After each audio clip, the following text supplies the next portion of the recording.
حضور نے فرمایا میری اولاد میں ایک میرا بیٹا آئے گا جس کا نام محمد مہدی ہوگا، امام مہدی آئیں گے، اور اس زمانے میں پوری کائنات میں صرف اور صرف اسلام ہوگا، صرف اسلام ہوگا۔ اور اللہ نے جو فرمایا وہ بھی سن لیں، بالکل سچ، وَلَوْ كَرِهَ الْمُشْرِكُونَ، اگرچہ کافروں کو یہ بات ناپسند آئے گی، ہاں ناپسند آئے گی، ان کو برا لگے گا۔ ابھی اگر میں کہوں RSS والے بھی مسلمان ہو جائیں گے، برا لگے گا، تکلیف ہوگی ان کو۔ ہو سکتا ہے جس کو بھی ہم کہیں اسے تکلیف ہو، لیکن میرے عزیزوں میں قرآن پڑھ رہا ہوں، قرآن یہ کہہ رہا ہے اللہ اپنے رسول کے دین کو غالب کرے گا۔ اس بات کے کہنے پر تم مجھے مار ڈالو گے، کوئی مسئلہ نہیں۔ جنہوں نے اپنے بادشاہوں کو یہ بتایا پہلے ان کو مار دیا بادشاہوں نے، لیکن بعد میں ان کی حکومتوں نے دیکھا قیصر و کسریٰ بھی گرفتار ہو کر غلامان رسول کے قدموں میں آ گئے تھے۔ اور جانتے ہو اس شان سے کہ اللہ کے نبی صلی اللہ تعالیٰ علیہ وسلم کی وفات کے صرف 2.5 سال بعد، 5 سال بعد سمجھ، وہ جلال آور خلیفۃ المسلمین عمر ابن خطاب رضی اللہ تعالیٰ عنہ جب مسند خلافت پر جلوہ بار ہوئے، اپنی فوج کو کسریٰ کے پاس بھی بھیجا، روم بھی قیصر کے پاس بھی بھیجا، اور دونوں جگہ بھی فتح ہوئی۔ اور یہ غلامان رسول جن کو قیصر و کسریٰ کیا کہہ رہے تھے، ایک بچہ پیدا ہوا ہلا دے گا، نجومیوں کو مار ڈالا، اور اسی رسول کے چند غلاموں نے ان کے تختوں کو ہلا دیا، کرسیاں ہمیشہ کے لیے ختم ہوئی۔ مجھے تاریخ بتاؤ، ایران اور قیصر روم جب یہ ختم ہوئے، آج 14 صدیاں ہو گئی، دوبارہ نہ کسریٰ آیا نہ قیصر آیا، نہیں آیا، ان کا خاتمہ ہونا تھا، ہو گیا۔ عزیزان گرامی وقار، اس شان سے اللہ نے اپنے حبیب کے غلاموں کو فتح دی۔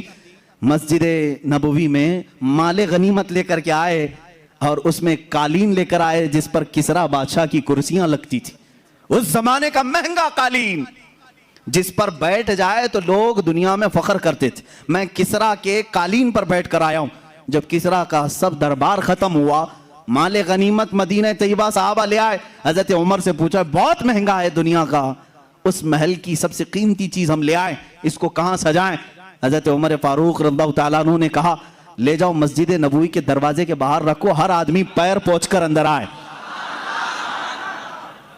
پیر پوچھ کر اندر آئے۔ اس لیے کہ عمر ابن خطاب رضی اللہ تعالیٰ عنہ دنیا کو یہ بتانا چاہتے تھے، وہ قیصر اور وہ قیصر روم، وہ کسریٰ ایران، تم جس پر بیٹھ کر فخر کرتے تھے، یہ فخر کرنے والا قالین غلامان رسول کے تلووں کے نیچے ہوا کرتا ہے۔ جب تم عشق مصطفیٰ میں کامل ہوں گے، انشاءاللہ العزیز ان کی کرسیاں تمہارے زیر قدم آئیں گی، ہم بھی دیکھیں گے، انشاءاللہ ہم بھی دیکھیں گے۔ ابھی بہت کچھ گنگنایا گیا تھا جس سے لوگوں کو تکلیف بھی ہوئی، لیکن میں پھر بھی کہوں گا ہم بھی دیکھیں گے انشاءاللہ العزیز۔ رب نے اگر ہماری قسمت میں لکھا ہے تو ہم بھی دیکھیں گے، اور امام مہدی کا ظہور ہوگا انشاءاللہ العزیز، ہم بھی دیکھیں گے انشاءاللہ، اسلام غالب آئے گا۔ وَلَوْ كَرِهَ الْكَافِرُونَ وَلَوْ كَرِهَ الْمُشْرِكُونَ، اگرچہ کافر ناپسند کریں، اگرچہ مشرک ناپسند کریں۔ اب میرے آقا صلی اللہ تعالیٰ علیہ وسلم کی ولادت کے سال یہ بڑے بڑے واقعات پیش آئے۔ کیا کیا ہوا ہے؟ عرب کے حالات بدلے ہوئے تھے، بحیرہ ساوا، بحیرہ سماوا، اور ان کے علاوہ جو کسریٰ کے بادشاہ کے کنگورے ٹوٹ کے گرے اور دراریں آئی، آگ بجھ گئی، اس کے علاوہ آؤ اب بی بی آمنہ کے گھر چلتے ہیں۔ اب یہ ولادت کی گھڑی کے قریب کے آثار میں بتا رہا ہوں، نہایت ہی ادب و احترام کے ساتھ سنو، اس لیے کہ مولود مبارکہ کو سننا یہ ایمان والوں کے لیے سعادت کی بات ہے۔ میرے آقا صلی اللہ تعالیٰ علیہ وسلم کی ولادت باسعادت سے پہلے خوشبو کی جائے اور بخور کیا جائے، عطر لگائے جائیں، اور حضور پاک صلی اللہ تعالیٰ علیہ وسلم کے تذکرے نہایت ہی ادب و احترام سے کیے جائیں۔